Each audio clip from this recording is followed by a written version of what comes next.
Hey guys, Gathering Magic back again, and this is part 2 of our deep dive into the glint chests in the glint store, and we're comparing the major chests to the rarity draws.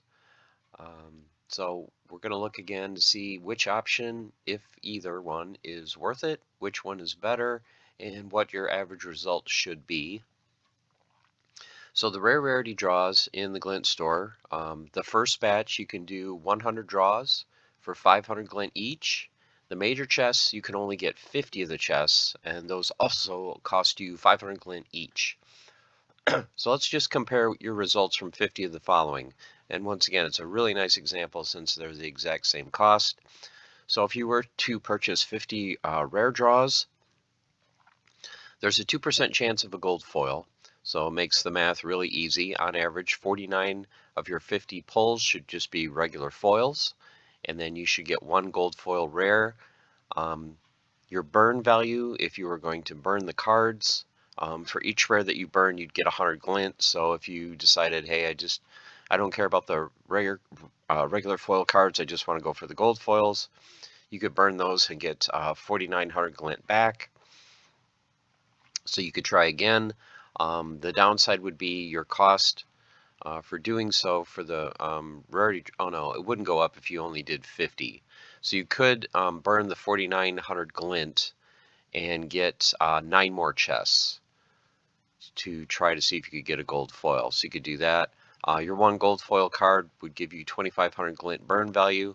So if you didn't care about the gold foil rare, you could go ahead, burn that, get 2,500 glint back, and then purchase 5 more chests.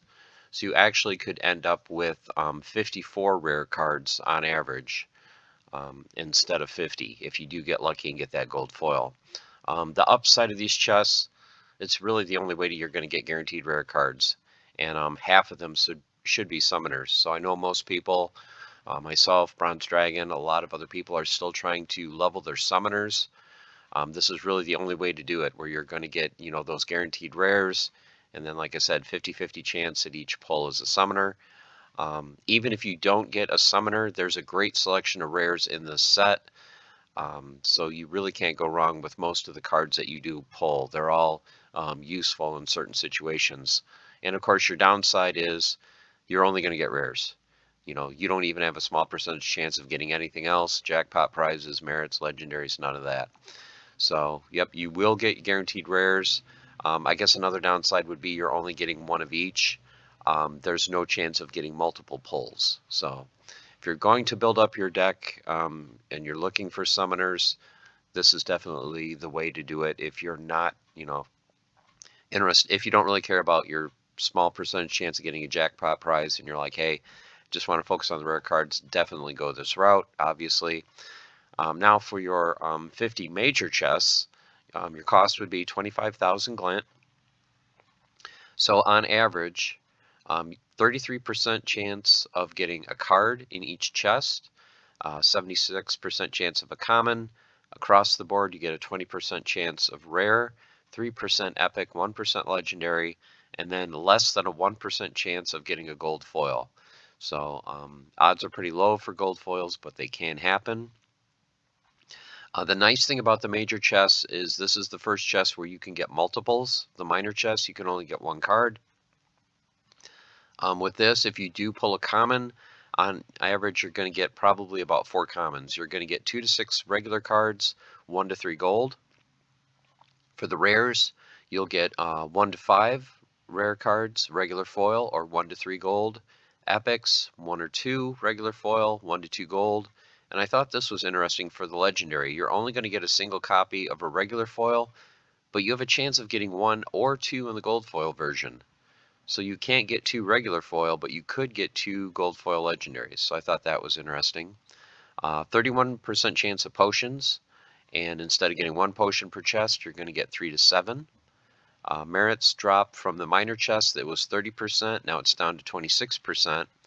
But you're going to get 250 to 750 merits per chest. So on average, you're looking right around 500 merits for each pull, and then 10% energy. You're not going to get just 1. You're going to get anywhere from 1 to 5. And I believe I heard in the town hall, I just started listening to it, they're thinking about reducing the energy that you get in the major and ultimate chests down slightly. So they're thinking of tweaking this down from 1 to 5 to 1 to 4. And they also talked about increasing the costs of the minor chests from 100 glint to 150, and then the major chests from 500 to 750. So that would be a big increase in the major chests. Okay, so on average, if you open 50 chests, you're going to get either 16 or 17 cards. It was like right in the middle, so we're just going to go slightly up and go 17 for this example. So if you get 17 pulls of cards, 13 of those should be common pulls and 4 should be rare. Each common pull on average should give you 4 commons, so 4 times 13, you should get 52 common cards. Each rare pull should be 3, so 3 rares times your 4 pulls, you should get 12 rare cards. And then you've got about a 50-50 chance of getting an epic pull where you would get 1 to 2 epics. So we're not going to factor in epic pulls for this. We're just going to go with some of the averages. You should also get 15 to 16 pulls of potions. We're going to go slightly lower. Since we went above a little bit for cards, we'll go a little bit low for potions. So we'll just go with 15 for this example.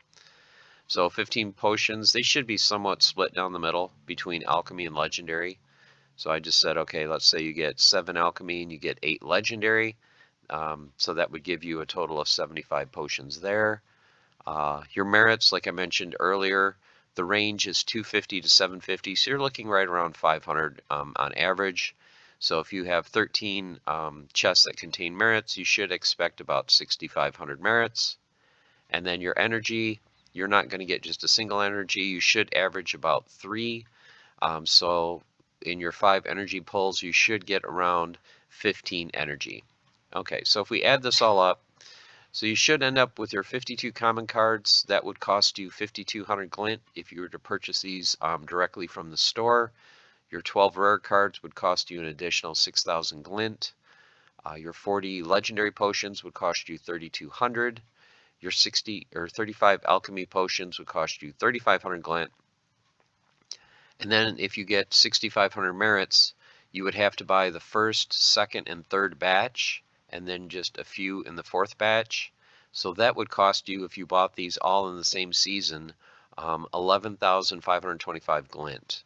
And then your energy cost or your energy value, it kind of varies. For me, what I do is I take the amount of energy I get divided by 2, because I figure I win every other battle. And then I'm getting somewhere around 400 glint per battle. So this is like 7.5 wins at 400 glint. So it comes out to about 3,000 glint for me. But this will vary depending on the level of your account. So not including my glint that I got for energy, just leaving energy out of this. The value that you should get on average is just over 29,000 glint, and you're spending 25,000. So is it worth it? I really think it is. I mean, you're getting your value back just in the cards, potions, and merits. I'm not including the energy. Plus, you know, odds are you're probably going to get at least 1 gold foil pull, maybe an epic, you know, or legendary card, and that's really going to put you over the top. You do have a 1 in, I think, 1,000% chance of getting a jackpot prize. So there's always that as well. So definitely think it's worth it. So now I've got a little bonus that I want to go through. Let's look at, because I did do a 50 pull major chest. So let's look at the results from that, and we'll compare to see how I fared if I was above and below average. So as you can see, nothing super exciting. A lot of common pulls, you know, decent merit pulls, couple energy here and there. Did get a rare, but only a single copy of that summoner.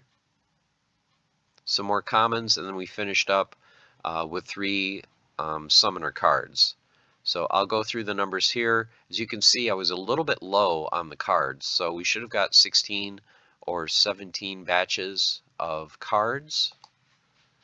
So I only pulled 11 instead of 17. So I was way below average on the card pulls. I only had 7 common pulls for 28 commons. I had 4 rare pulls for 9. For my potions, I ended up with 18 pulls, and what did I say? Average was 15 to 16. So I ended up getting 18 pulls of potions. I got a total of 87 potions. Merits, I should have got 13 pulls. I got 16.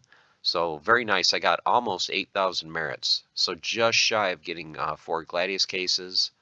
And then I got pretty much right on the money for energy. I got 5 energy, which is what I should have gotten. And what did I say the average is? Average, I should have got 15 energy. I got 11. So overall, I got kind of below average, a little bit below average on energy, way below average on cards. But in value, if you add up the value of everything, I got over 33,000 in value. So even take out the 2,000 glint I'm figuring in for energy, I still ended up getting 31,000 glint value, and that's mainly because of the merits. You know, merits at the current costs, you get merits, it's really, really worth it. So at current prices. So I don't know if they're going to chart or change the merit costs in the store, but you know, 200 for the first batch, 300 for each really does give you a lot of value if you get a very strong merit pull. So there you have it, guys. So there's my comparison. Overall, I think the major chests are still worth it, even though they are more expensive at 500 each.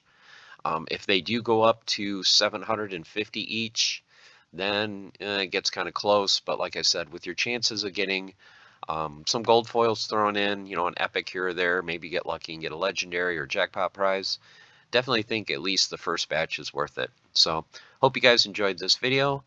If you have any questions or comments, please leave those in the comments below. And as always, stay the course, keep on forging, have fun, and I'll see you soon with part 3 where we go through the ultimate chests. Okay guys, take care.